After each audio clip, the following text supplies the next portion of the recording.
Hey everybody, Lois with Ellie Grace's Attic here.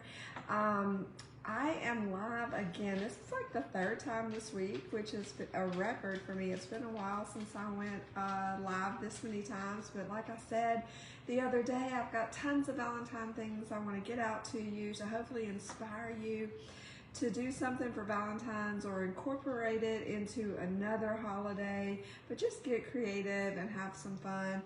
This one today is going to be quick and easy. It is going to be a tea towel. Well, we're going to do it for Valentine's, but this tea towel, you're gonna die when I tell you how much. I got a pack of 5 of these from Walmart for $4.88, and all it is a cotton, 100% cotton flour sack tea towel. So you can get that. It's the Mainstays brand. You can find that at Walmart, or I'm sure you can get them on Amazon, or you may already have some that you want to stamp, so you can do that as well. So all I did, it's important when you get these that I washed it, dried it, and ironed it. So you want to make sure you wash it before you start stamping on it. What that's going to do is get rid of any sealants or chemicals that they may have put on it in the manufacturing process, and it's going to help the ink that you stamp with like really get into the fiber and adhere to it. So you want to make sure you wash, dry, and pass over it with an iron. So you see I've already got mine. It's folded into thirds. I did that when I ironed it. The reason I did that, so I can kind of see where the center was, but because you can see it's got the fold marks. That's going to help me see where the center is. I'm just going to lay it out flat along my area. Now, the reason I did that was if I was going to work, you know, when you fold it in thirds, that's usually how you hang it. This is going to be, you can use this, like full on use it as a functional kitchen towel. I'm getting some fuzzies off of it. But mine's just going to be for pretty. I'm going to hang it. So a lot of times, you know, when you hang it for pretty, you have it folded in thirds, and the design is usually on that center panel. So that's why I did it with the folds, to have those creases kind of like markers, like guidelines.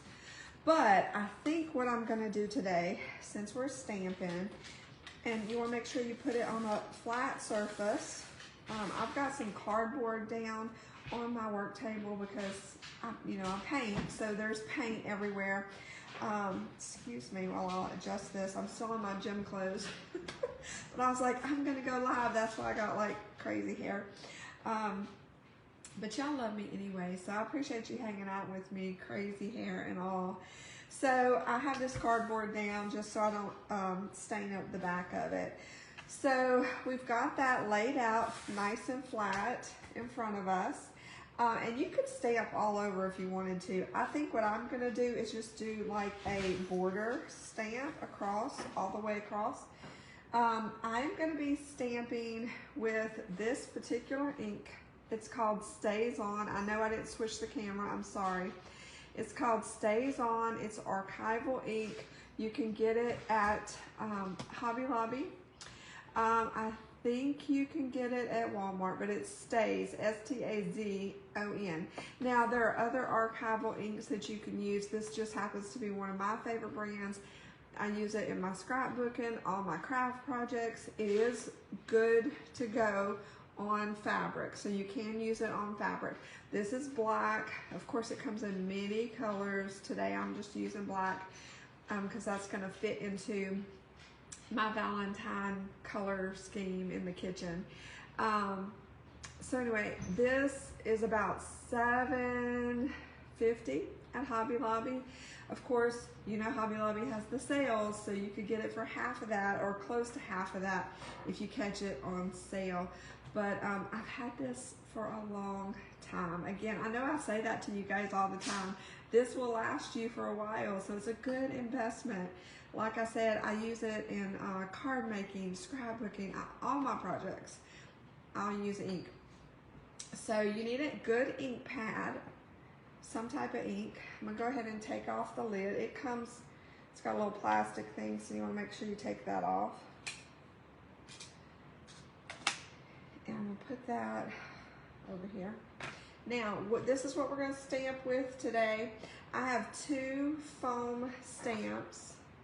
This is just a thick piece of plastic. It's got a foam heart and it's 2-sided. There's a star. This one's a solid one, a star and a heart.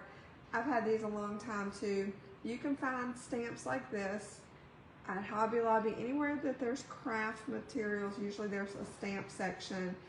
And these usually come in packs. They're usually under $10. But again, this is stuff you can reuse. I'm using these 2. I had these in my craft stash. And then I also have this stamp. I'm gonna show you. It's Love. And I've already pulled it out. All it is, it comes, and these usually come in packs. Sometimes they come single. It's got the stamp. It's just a rubber stamp. And it comes usually stuck between 2 pieces of plastic like that. And they vary. If you buy a single, it could be $2.99, $3.99, all the way. You can get big packs with like a love theme. Again, these are things that are reusable. You can use stamps on all kind of projects. And then I have this acrylic block, which you can see has been around it has literally been around the block. It's been used on many projects. It's got about 50 colors of ink on it. You just peel off that rubber stamp and you stick it on the acrylic block like that. And that's gonna be our base to stamp. Now, let me make sure it's straight.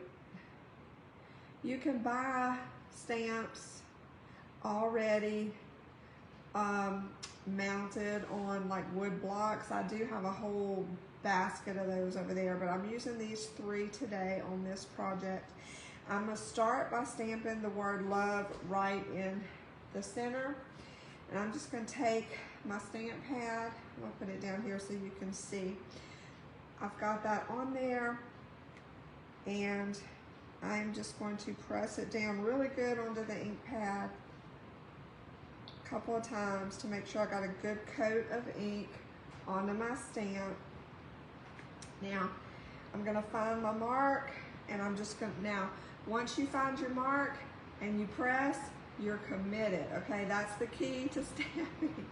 It's raining pretty hard outside, so I hope that's not interfering too much with the sound. But once you figure out where you're gonna stamp, you're committed. Once you press it down, don't lift it up and press again because you'll get double lines. Don't rock it. No, that's a no-no. You're gonna get smudges, the ink is gonna go everywhere. You just wanna go straight down and press straight down. So I'm kind of lining up with my center guides, those fold marks. I'm coming up about, I don't know, an inch from the top. I'm just setting it down, and I'm gonna put my palm on it, and I'm gonna press straight down. I'm not rocking. A lot of people wanna rock. Don't do that. Straight down, give it a little pressure, and we're gonna pull it up, and there we go. We have, I don't know if you can see the word love on there. I probably could have put more ink. The more ink you put on your stamp, the darker it's gonna be, but I like it. It's kind of muted and it looks stamped. So it looks kind of vintagey. So I'm gonna go ahead and put this to the side, and we will do our big heart. Now these, again, this is much bigger than my ink pad. So kind of what I have to do, set it down, and I just kind of have to ink it in increments.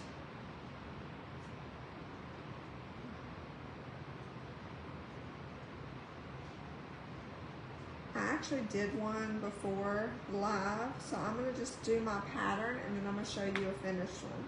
So again, I've got this inked all over. I'm coming over, you decide what your pattern's gonna be.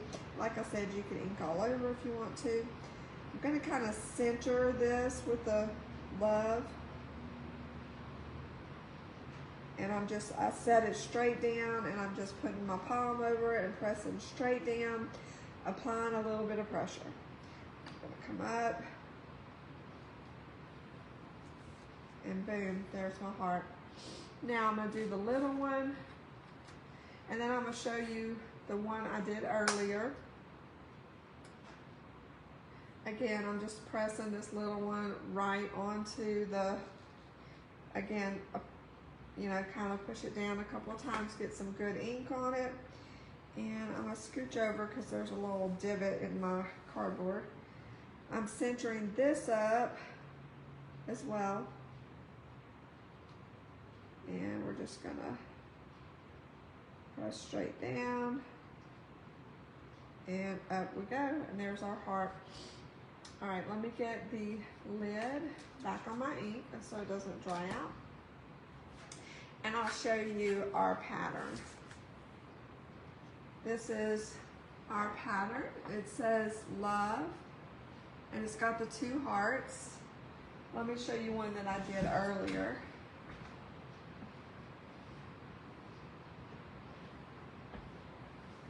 And it looks like this. And I just went all the way across. Big heart, love, little heart, big heart, love, big heart. All the way across. Isn't that fun? And we're just gonna, let me fold it so you can kind of see what it's gonna look like on the towel rack. Now, once I've got to take this downstairs, so it'll look like this with the hearts. You can kind of fold it differently to get all of them in there. I love this.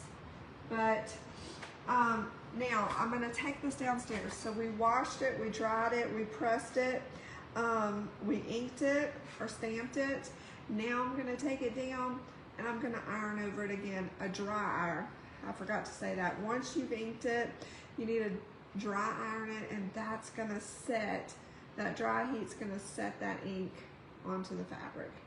And then you're gonna be good to go. You should be able to wash it, dry it, all the things after that. But let's talk about stamps. Let's say you don't have the stamps. You don't have the acrylic block. You don't have the foam stamps, the rubber stamps, all the things. What could you do? You don't want to go invest. You're not going to stamp anything else, but this might be fun. Get your towels. Gosh, what have I used to stamp in the years that have gone by? Anything and everything, right? Anything really can be a stamp. I have stamped, one of my favorite ways to make polka dots, pencil, eraser. Another favorite way, do I have one? Let me see if I have, hold on. This, I probably should have pulled this out before I got you guys on the horn. These little guys, to make a bigger polka dot, it's a sponge on a stick. It comes in a pack of 4 at the Dollar Tree for $1.25. These make the cutest little polka dots. So this, the pencil eraser, I've used leaves. I've used the bottom, you know how you cut up celery, the bottom of the celery, the base of the celery will make a beautiful flower stamp. Beautiful, big old full bloom. It looks like a rose. Gosh, you guys put some suggestions in the comments. What have you, if you've ever stamped, what have you stamped with? I've done buttons. You could take the, oh my goodness, you know that tread that you buy, that rubber tread that you buy to put under rugs? You can cut that into shapes. You can use that as a stamp, or you could put it, you could put that down and paint over it, or stamp with, you know, just take your ink, put the tread down and stamp like that to make a pattern. There's just tons of ways to stamp. You could make your own stamps if you don't want to use a found object like what I'm talking about, and you don't want to buy stamps. You can reuse sponges. If it's a recycled sponge, usually just rinse them out really good and then put them in the microwave to dry them out, and you could cut those into any shape. You could go to Dollar Tree and get the kitchen sponges. If you buy them new, you don't have to dry them out. You just cut them into any shape. You know, get you a marker, draw a shape, cut it out, and then take it. You can, if you got a scrap piece of wood or a cardboard box like this, just cut you out a square, and you can glue your sponge onto there, and you can use that as a stamp. It'll work. You could stamp, and I have stamped with ink. I've stamped with acrylic paint. Acrylic paint would work on these tea towels as well. For the words, you can just paint with a brush and acrylic paint. You can use a paint pen. So the sky's the limit. Anytime that I do crafts on here, I try to give you alternatives, because you may not have a craft closet like I do, but I guarantee you have some household items that you can use and make something pretty for your kitchen. So I'm going to go downstairs and put these tea towels in place. I'll take a picture and post them for you to see how pretty they look with the other tea towels. So I love you guys. I hope this inspires you to do something crafty. Have a great rest of your day.